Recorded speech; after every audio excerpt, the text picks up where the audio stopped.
and whose lot hath the preeminence before the Lord of spirits in uprightness forever.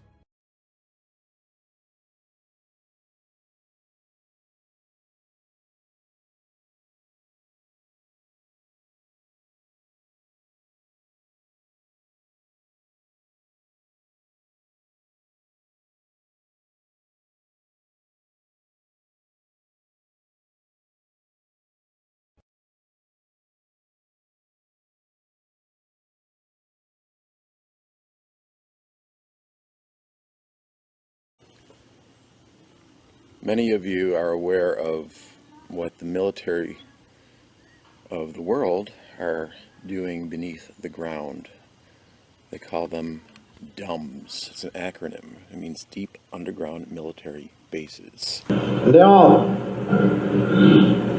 since the 1960s, they've been putting in executive orders to take over the planet, which is capturing of petroleum, capturing of every single vessel on this planet, every land, so on and so forth. Most of it's actually on your land at this moment, like FEMA camps and so on and so forth. In Britain, they said it was for East Europeans to house them. Nothing of the sort. They are FEMA camps.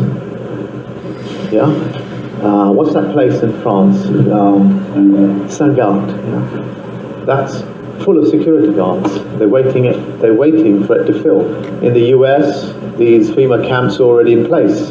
There are thousands of people already in there. Yeah, these camps are for us. They're for you, and so on and so forth. So the executive orders state that they're going to take over under an act of war. By the way, this country now has a military on the land for the first time. They demonstrated that in the Olympics. Yeah.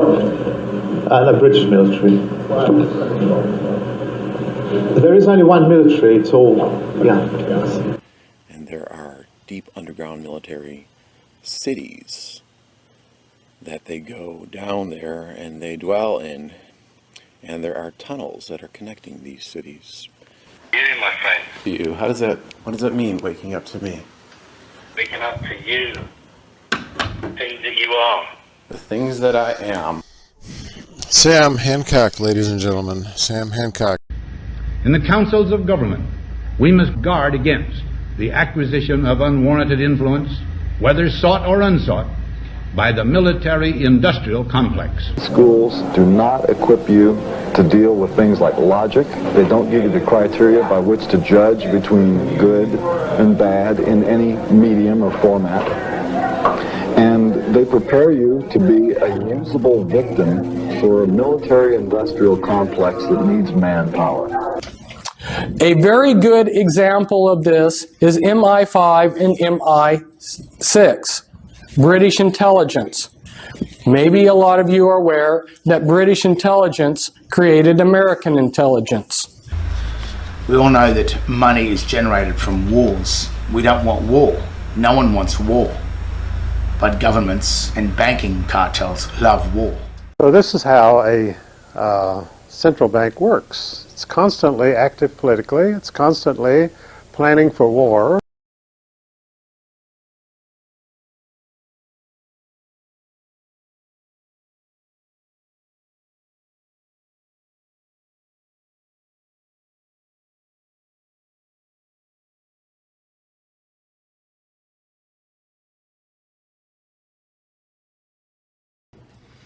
Ultimately, it's all one cult, folks. It's the cult of the Black Sun.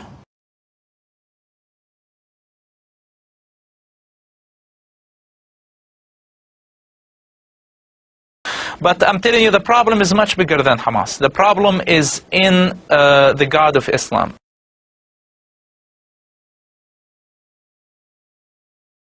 All Muslims will fall for this system.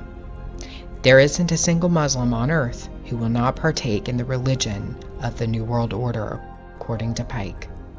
Islam is merely a tool to destroy the Christian West.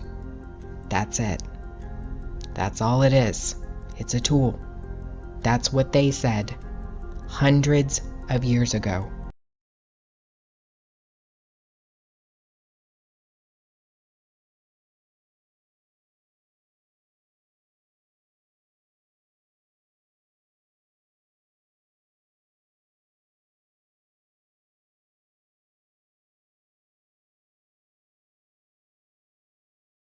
It does say, Rambam does write, that non-Jews are not allowed to invent their own religious system. This is explained by the Ramban in the Chidushim to Masechet.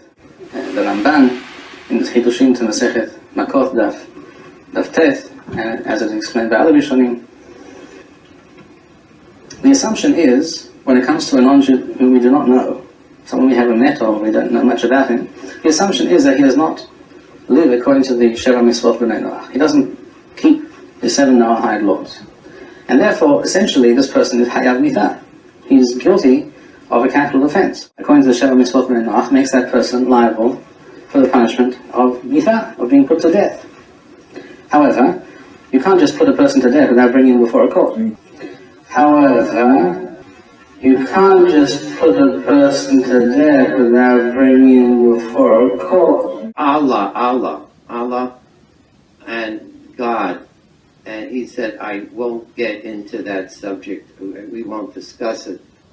The Muslims believe in Allah, but Rabbi Potasnik would not compare anything. Would you care to mention anything? Yeah, when I did before, I'll do now also. Allah is taken the name from Elokah. Elokah, which is, we use that word all the time. We have the same God as the Arabs. We believe in the same God, one God. So it's a paradox. See, the Christians believe in the Trinity, whatever that's supposed to mean. But it's a part of it is their God, who's the JC, we call it. But their God, who's the JC, we call it. But that's not our belief at all. We're not allowed to believe anything like that. And we're in better terms with the Christians generally than with the Arabs, generally speaking. Fulfilling Kaduri's prophecy, Shoshone's prophecy on its day. So, all right, guys, I want to get this out there. Just please spread this. Please subscribe and like. Please. I'm telling you, we are in the Great Tribulation. Has the first seal been broken? Is this guy right here? Is this guy right here? Is that guy right there? Him? Is he the Messiah? Their Messiah? The false Christ? He's half Jewish, half Muslim. So, he's half Jewish, half Muslim. So,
The media has misled the public into believing that Queen Elizabeth II is a symbolic ceremonial figurehead with little or no real power, that she is a cold but harmless old relic who passes her time sipping tea at the palace.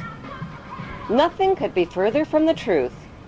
As British monarch, Queen Elizabeth II is the wealthiest, most powerful person on earth. She embodies the crown and supreme world power.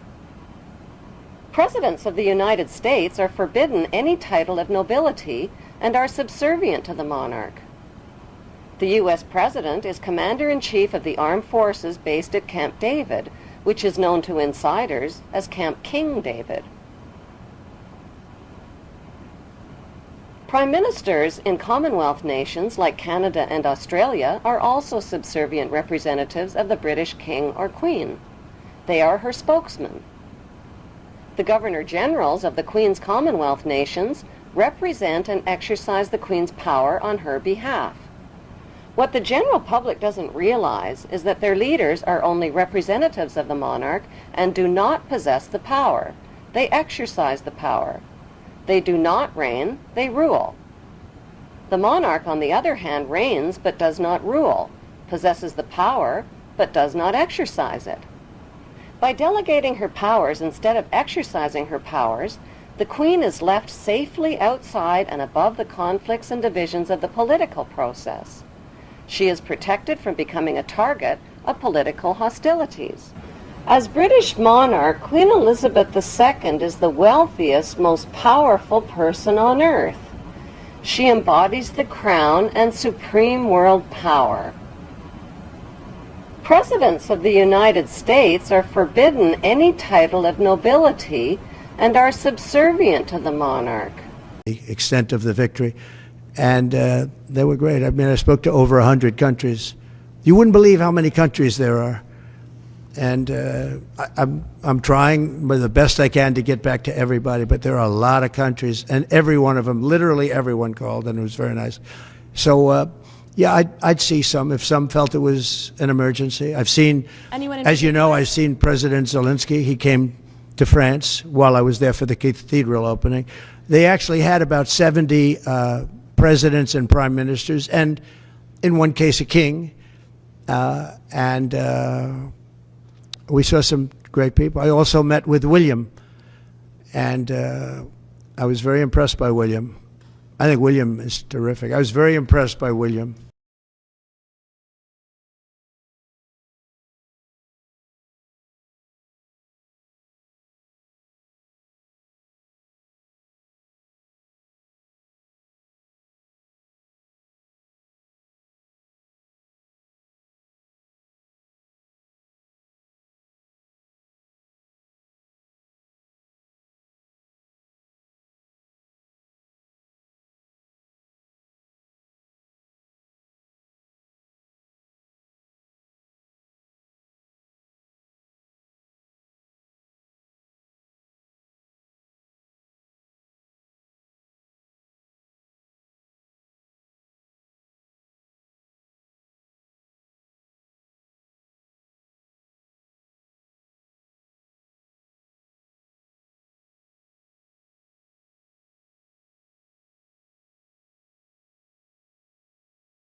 Many of you are aware of what the military of the world are doing beneath the ground.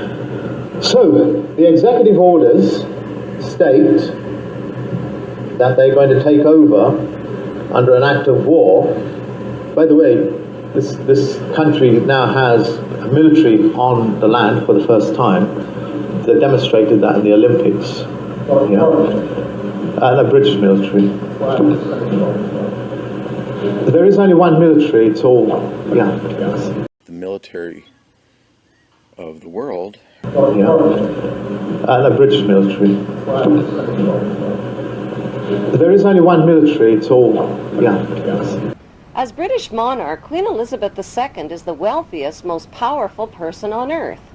She embodies the crown and supreme world power. Presidents of the United States are forbidden any title of nobility and are subservient to the monarch. Ultimately, it's all one cult, folks. It's the cult of the black sun. It's the same little green man that was on the coronation invitation cards given out. And so it was a blue and gold painted work titled Green Man Humpty Dumpty. And actually on the 27th of March, this actually broke. So somebody touched it and broke it, and they had to put it back together by April Fool's Day, where the Queen was supposed to show up. Humpty Dumpty falling. And the panel beneath this egg says, all the king's horses and all the king's men couldn't put the green man together again. So the green man is representative of King Charles. And for whatever reason, this artist has made this egg representing a new birth and presented it to the Queen on behalf of the king. And there's actually a song, it's called The Noon of Solstice, and it says, I am the horn god, I'm the face in the trees, I'm the breath of the wind that rustles the leaves, I'm the green man, in the wild wood I roam, Cernunnos, I'm Pan, I'm Herne. I think that's how you pronounce it. King Charles, no doubt, is aware of the implications of this complex new god for an old religion and its potential to unite a divided kingdom behind a hope of renewal, rebirth, and regrowth and regreening of the world. So Pan was a god with legs of a goat and horns on his head. So I'm just going to make this, if you look at the coat of arms of Prince Charles of Wales, the white horse has the hooves of a goat and has a little horn upon its head. So there's very interesting similarity there between the god Pan and what's on the image of his coat of arms. So they had this event just days ago called the SMI Summit at the Hampton Court Palace. And they had a dark, at night they took a picture, so it's like this ghostly castle. And on the left-hand side, it had the Astra Carta symbol, which states the king is to take care for the infinite wonders of the universe. And then on the right-hand side, it has this Terra Carta symbol for the harmony of nature, people, and planet. So the king's positioned himself to be the caretaker for the infinite wonders of the whole universe, including space, and for the harmony of nature, giving back to the planet. And so the main takeaway from this event was the private sector's role is more critical than ever, leading to the largest COP ever at COP30 in Belém or Bethlehem, Brazil. And so also just before this event, the king went to another event called Soil, The World at Our Feet, because he's very interested in the soil we have beneath us. But the Bible says, contrary to what King Charles is doing, the earth, referring to God, that the earth is my footstool. So King Charles is basically positioning himself as the caretaker of the soil when God is the caretaker of the soil. This election will be the end of the world. This will be the end of the world. It's the end of the world.